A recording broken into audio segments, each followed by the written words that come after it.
The Galactic Council chamber buzzed with tension, an uneasy mix of alien voices overlapping in heated debate.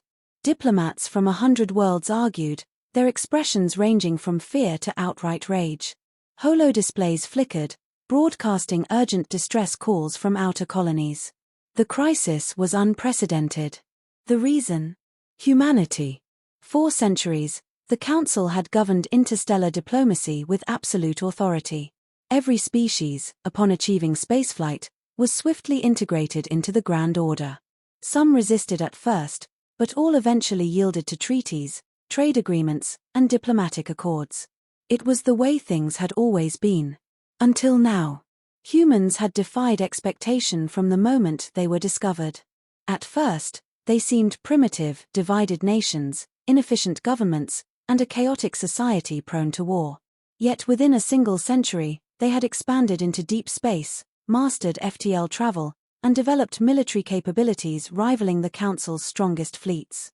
But what disturbed the Council most wasn't their rapid progress. It was their silence. For decades, the Council had extended invitations, offers of alliance, trade, even cultural exchange. Every attempt was met with the same answer: no negotiations. At first, it was dismissed as arrogance. Then, as stubborn defiance. Now, it was seen as a threat. The Council relied on structure. Peace was maintained through treaties, economies stabilized through controlled trade. Humanity's refusal to participate in this system was destabilizing. Member states grew restless, fearing the unknown motives of a species that refused to engage. Were they planning war? A coup? Did they simply not care? A council member, her scaled skin darkening with stress, slammed a fist on the table. This is unsustainable. They must be brought into compliance. Others murmured in agreement. Sanctions had been proposed.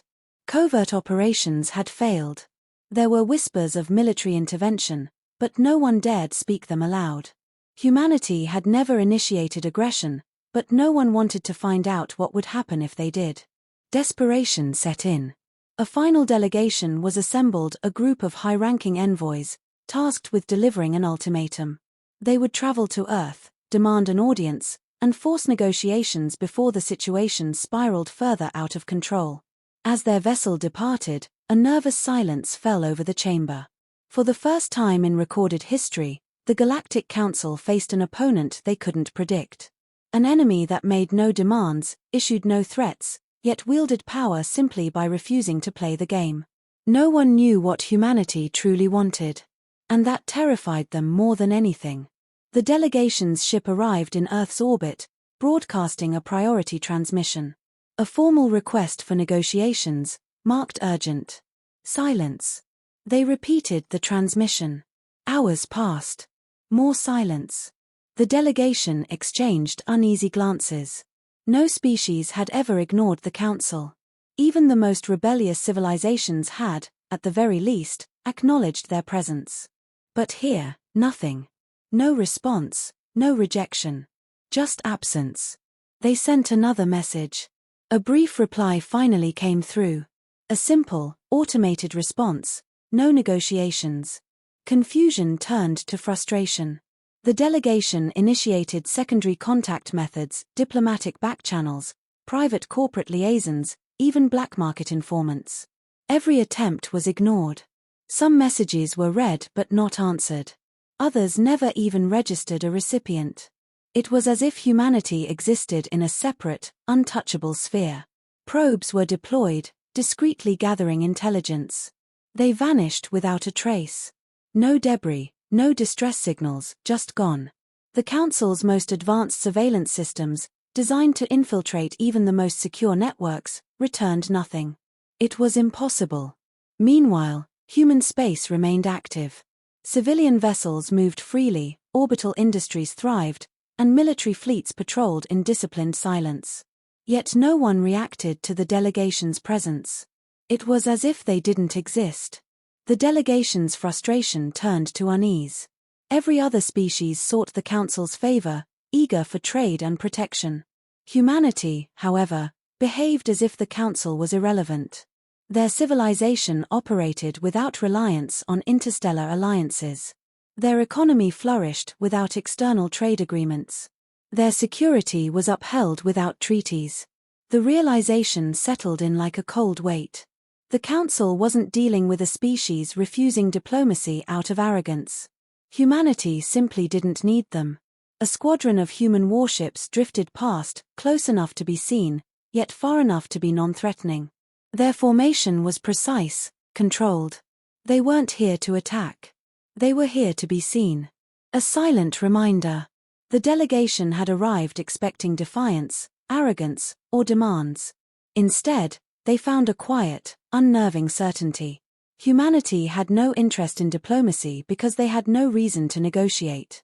And for the first time, the Council understood the true nature of their problem. This wasn't a species refusing to comply.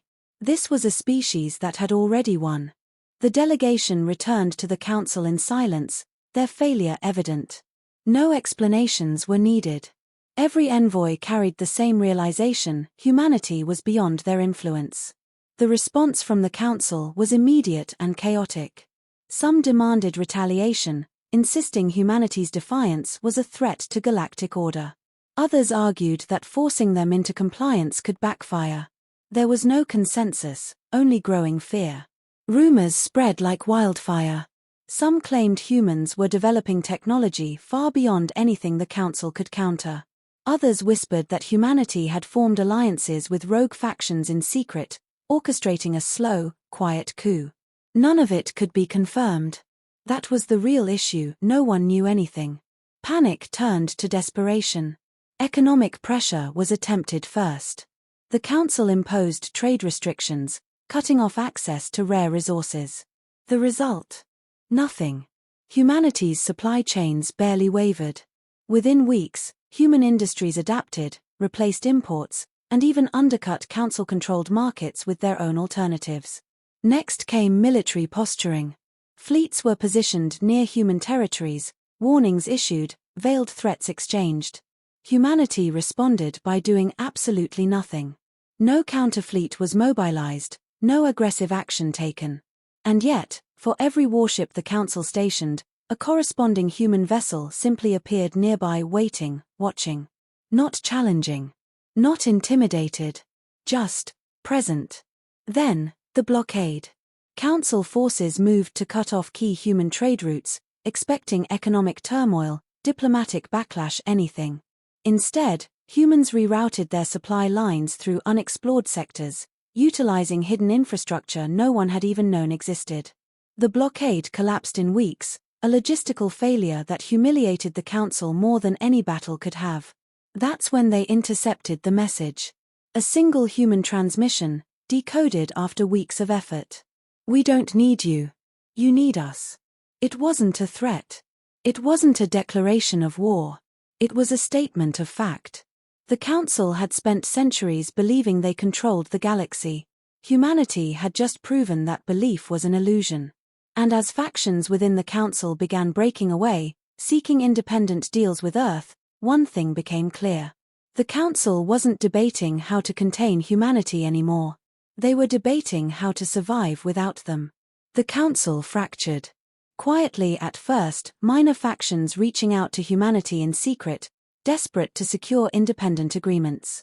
Then, openly, entire civilizations abandoned the Council's authority, choosing direct alliances with Earth instead. The balance of power shifted, and the Council was powerless to stop it.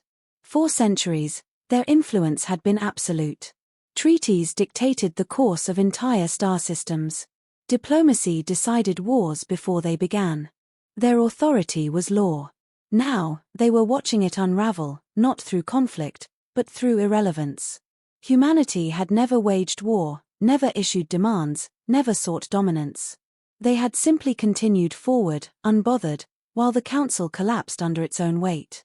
In one final, desperate attempt to salvage control, the Council extended a formal invitation, this time, not to demand negotiations, but to request them. A concession. A plea. For the first time in history, humanity responded. A single representative, faceless and unnamed, arrived at the Council chambers. No entourage, no security detail, no insignia of rank. Just a presence. The council leader spoke first. "What do you want?" The question carried centuries of authority, now reduced to uncertainty. The human's reply was quiet, almost amused. "Nothing from you."